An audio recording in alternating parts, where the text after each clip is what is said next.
All right, then, let's get right to it. Let's welcome Komal George. She is the holistic pharmacist. Prior to starting her practice in health and well being, she was focused at the national level within the UK, doing everything from high powered negotiations, setting the tariffs, and supply chain issues in and around which drugs were coming in and out and how they were priced in the country. She's now part of an effort that's really a global movement that's shifting to lifestyle and functional medicine. As pharmacists are being faced with challenges like automation, they're moving increasingly into digital health. So, with us today, let's welcome Komal. Hello, Komal. Hi, Loralyn. Thank you so much for having me on.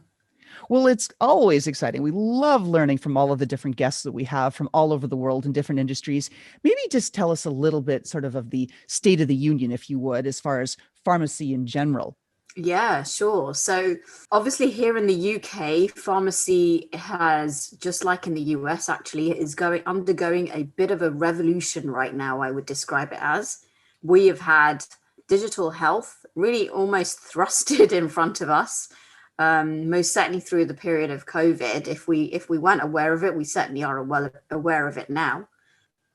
Now, you've been an entrepreneur yourself with respect to the turmeric capsule, otherwise known as, I guess, in the US, a lot of people call it a turmeric pill or a tablet. Can you tell us a little bit about that experience and how you transitioned from a national level as a pharmacist into venturing out on your own? That's a big leap, Kamal. Yes. I guess it is a big leap. I really went down that route because of curiosity more than anything else. And so I became really interested in health and well-being during my pregnancy, actually, in 2015. And that was kind of the catalyst for me that really I would describe it as it kind of reacquainted me with turmeric because I grew up with turmeric. That's when I created my turmeric capsule because I was looking for an immune booster post-pregnancy and I wanted something that was natural. And it has anti-inflammation properties as well, correct? That's right. Yeah. I mean, it's an anti-inflammatory agent. It's a antibacterial agent. It is a mood booster. It's great for gut health. I mean, literally the list of benefits are endless. You're helping others now who are currently acting as pharmacists, making their leaps and transitions into new pathways and careers. Can you talk to us about that? Yeah, sure. So I I went on a bit of a journey myself when it comes to transitioning from national level to moving into the health and wellness space. And I was getting a lot of colleagues asking me about this journey. And I've always had a passion for helping colleagues and mentoring and coaching and really kind of motivating and empowering others. And so I was able to use this opportunity to help my colleagues to be able to forge their own careers. And now that pharmacy itself is shifting massively in terms of its digitization, telehealth, it's creating these incredible opportunities for pharmacists to be able to develop completely new career pathways.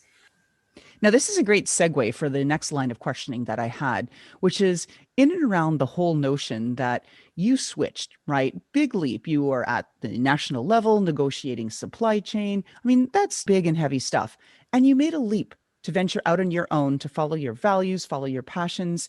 And that's really the essence of what so many entrepreneurs do. So tell us, what do you wish that someone had told you before you did that? What do I wish that someone had told me before I did that? I wish that someone had told me that I would make a lot of failures along the way, and that those failures are going to be learnings. Because I don't think I learned that early enough in my entrepreneurial journey. I think I went through a period of time where I was doing the work, and I felt like I was spinning all these plates. And couldn't really kind of pinpoint, okay, well, have I done this the right way? Have I moved in the right direction? And one of the things I feel that I actually wasn't very good at when I first ventured out into the startup world, so to speak, was that I needed to listen to my gut. Mhm. And I don't think I did that enough in the beginning.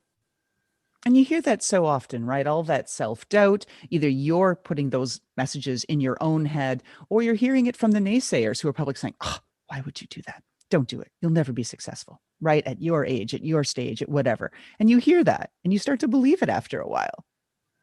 Yeah, 100%. Honest to God truth. So I created my turmeric capsule in my maternity leave. I went back to work and I didn't tell a single person at my work about it because I was so afraid of what they would think of what I had done.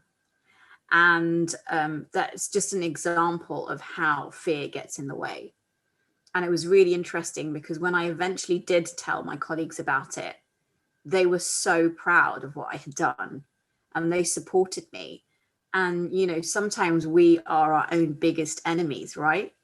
That we believe things that are completely unconfounded. And, you know, we don't realize that by talking about the things that we feel passionately about, that actually we will inspire and attract the right people to you. Overcoming fears, making these big leaps. I mean, these are challenges that most entrepreneurs face, but everybody has had at least one really memorable moment, the hardest thing that they've ever had to do. Would you care to share that with us, Komal, whatever you're comfortable sharing, personally or professionally? What's the hardest thing you had to do? What's the hardest thing that I've had to do? That's a really good question, actually. When I look back, I mean, there are so many things. I would say, you know, one of the hardest things that I had to do was actually to take up the role at the negotiator. I was given an opportunity and I started off there as head of information and then moved on and became head of dispensing and supply. But when I was given that role, I didn't believe that I could do that job, you know, and it was so incredibly hard. There was a point where I said to myself, I think either I stick this out and I just push through it, or I leave now. And I'm so glad that I pushed through it because I learned so much through that experience. I felt so out of my depth. I was the youngest head of department. I was the only female as who was the head of department when I joined. And there were so many there was so much imposter syndrome going on then, which I had no idea was the case at the time. So yeah, that was one of the hardest experiences that I've had to go through in my career, I think. Oh, yeah. I mean, imposter syndrome is something we hear about, or certainly on this show, we discuss a lot. Every one of us has gone through it at some phase in our lives. And like you said, you either work through it or quit. And most of the gals I have in this show, they're not quitters. Now, since we're talking about your past and looking backward, I'm going to give you some pixie dust and say, come on, you got to go back and you got to change one thing. What are you going to change? Wow. You got to change one thing. What do you know? The one thing I would definitely change is taking the leap to go on my entrepreneurial journey sooner. I really do think I should have done it much more sooner than I did in the end. Trying to start a business whilst you've got a young child is not a good idea. I would say half of the guests I have on this show say that they wish they had started it sooner. Yeah. So you're not alone. All right. Since we're talking about tips again, now we've gone through a few already because that's why the audience listens. Please share your best tip for the next generation of, we're going to say, women in STEM. Mm-hmm. The biggest tip that I would give to anybody is spend the time in exploring what your personal values are and really, really hold them true to yourself. Whenever you have these opportunities that arise, really ask yourself the question of whether they are aligned to your values. And that, I think, is the best thing that I've certainly learned going through my entrepreneurial journey. And I would want every single person, you know, every single STEM woman to think about. Excellent, because it really does come down to who you are, right? Not what you are. Absolutely. Absolutely. And I think there's this thing with age as well. I would say that, when I was in my 20s, I wouldn't have really known, and I wouldn't have known myself enough to know what my values are. So I would also say, give yourself grace and give yourself the chance and the opportunity to explore, because I speak to many young pharmacists actually who contact me, and there's this real hunger to find their thing now.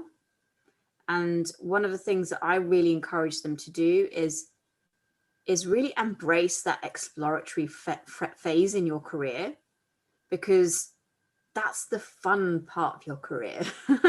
That's the part when you can really, really just, if you don't like a job, you can quit and you can go off and do something else. And, really give yourself the chance to try different things, for sure. And we talked about this a bit before we started the podcast on air here, and that you were a specialist. You went in to become a pharmacist. I was a generalist as a scientist. Really, I could have done multiple things. I guess you could argue it's a specialty, but yeah, we'll call it a generalist. And both of us chose multiple options. And that's the whole thing. You have that freedom. People don't realize that you don't have to be what your degree says you are. You have options. I couldn't agree with that more, Loralyn. I couldn't agree with that more. If there's one thing that I've definitely learned, it is that, because we should not be defining ourselves by our degrees or, or our vocation. We should really seek to find what our interests and our skills are and apply those to any industry, because I know that as a healthcare professional, my skills are transferable to so many sectors. And don't let the fear of pigeonholing yourself into a particular career stop you from exploring those. Oh, cheers to that, Komal. All right. So after discussing all of that heavy stuff, it's the time for the last and most important question of the podcast. So if your shoe style was your personality, are you a boots, stilettos, sneakers, flats, or a flip-flops kind of gal? Oh, now that is a question, Loralyn. Okay, so I'm not very good with stilettos at all. So those are not on my list. I live in boots all the time. So I think I would say boots. Excellent. I'm a boots kind of gal too. Another popular choice on the podcast here, like a boss. All right, Komal, thank you so much for joining us here today from the UK. We appreciate all of your insights into what's going on with respect to the shifts in the field of pharmacy, as well as the insights that you've shared on how people can shift. You can be anything. You can move and use those skills. They are transferable. So thank you so much for joining us. Thank you so much for having me, Loralyn. It's been a pleasure. And how about that fantastic intro by Touch Circle?